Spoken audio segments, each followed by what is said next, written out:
you know, I know you have an undying love of, you know, the Toho man in suit, you know, sort of giant monsters. You know, I tried to get Destroy All Monsters to play before we were going to watch this trailer, but there's not a showable 35mm print in the United States, and that bummed me out entirely. And then I was trying to find Godzilla versus Megalon, and there's also not a print of that.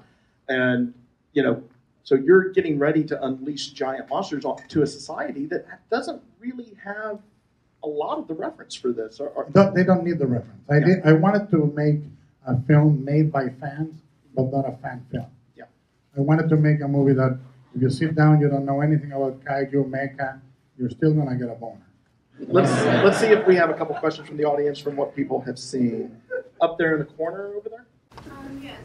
Was the concept inspired by Neon Genesis Evangelion at all? No. That's the short answer.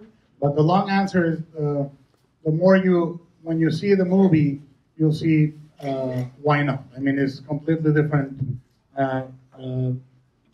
idea, argument, story. The storyline is very different. The thing that I wanted to do was to make a World War II movie, an adventure movie, like the Alexander Korda movies that I watched as a kid, very full of romance and color and a little bit crazy, a little bit gothic. If you saw what you saw and what you're going to see this week in the theaters is not a sleek, fluorescent lit, super cool recruitment video for the Army. It's very, very rusty and fucked up and emotional and romantic. And I think we fetishize the tech in a different way. Like, I love tech that has gone through a lot of battle.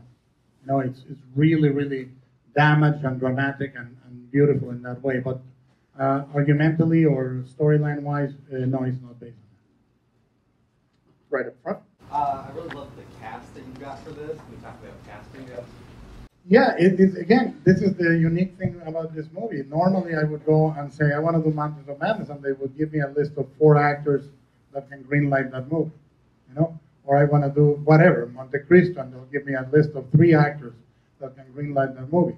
And I sit down, and I'm talking to Thomas Tull and John Jashney, and I say, you know who I want? I want Ron Perlman for one. Ron is fantastic. Oh, yeah. Can you give them a little bit of what Ron's doing in this? Or Ron plays Hannibal Chow, which is a Westerner that handles all the black market of the kaiju organs in Asia. And he sells kaiju bone powder for erectile dysfunction. They use the shed of the kaiju to fertilize fields, but it's illegal, and he deals with all that stuff. But I said, you know, for the main character, I would love Charlie Hunnam. And Thomas goes, oh, Charlie's great. And I was like, I thought I was sucking on a pipe. And then I said, and I want Idris Elba. Like this thing. Yeah, that's great. I mean, we were able to cast the cast I wanted, exactly as I wanted it. Rinko, him, Clifton Collins. Well, you've described this to me as being like your Star Wars. This is like a universe that you're creating that you want to continue to play in, right? Well, what I like is the idea, a filmmaker is not like a poet or a painter, where I'm going to fucking croak and you're going to find a manuscript and go, oh, he had all these poems in him. We're fucked. I die and you don't see the movies I have in them. So people judge you by what you have done. You know, they say, oh, he can do only that. And you can do many other things. And that was part of my reason for going to New Zealand, to go and play with a canvas and a landscape that was bigger and more fun when you do the big scale movies. Because, look, Blade 2 was done for $35 million below the line. Hellboy was done for about 50 below the line, 45 below the line. So I've been trying to stretch those budgets, and this movie was supported, and I still made it a very rigid fiscal exercise. You still didn't have as much as you would have. No, you never do. Yeah. If you're a fat guy or a director, it's never enough. You always want more. Truer words have never been said, my friend. Last question from the audience up there at the top.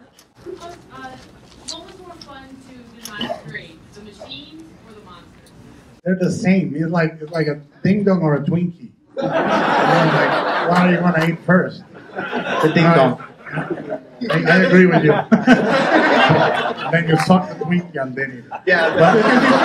But what happens is when I was a kid, I would draw robots, and I would draw the area of the robot where I would have my room, the area of the robot where I would have my TV, the area of the robot where I would store fuel, and I would draw like the X-ray of the whole robot as a kid.